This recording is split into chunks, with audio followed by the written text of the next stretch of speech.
Apa nih? Bansos sebesar Rp900.000 dari pemerintah. Daftarkan segera. Wah, auto share ini mah. Biar banyak yang kebagian. Kamu lagi ngapain? Nih, coba lihat. Menarik bukan? Kalau aku share, ini bisa membantu para warga yang membutuhkan. Aku bisa jadi pahlawan.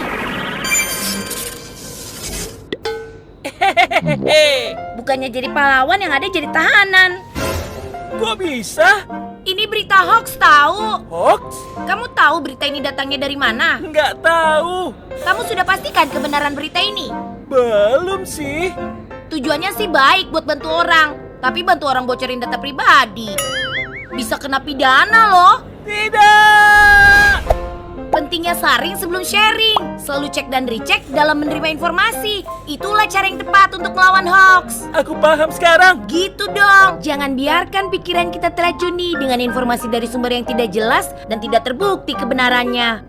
Mulai sekarang, jadilah generasi muda yang cerdas dalam menerima informasi dan berbijaklah dalam menggunakan media sosial. Mau jadi pahlawan? Lawan hoax dari sekarang. Nah, adik-adik sekalian, setelah melihat video yang ditayangkan tadi, menurut kalian apa yang terjadi ketika kita menerima berita tersebut tanpa mengetahui kebenarannya terlebih dahulu? Ada yang bisa jawab? Angkat tangan. Ya, bisa membohongi orang lain. Ya, tepat sekali.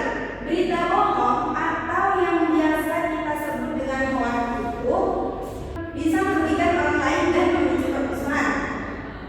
Di dunia internet, selain kita harus pintar membedakan berita hoax dan berita yang benar, kita juga harus tahu etika berinternet dengan bijak dan sopan agar data pribadi yang kita miliki itu tidak cepat tersebar ke orang lain. Seperti itu. Oleh karena itu, hari ini kita akan memecahkan beberapa kasus penting yang ada di dunia digital.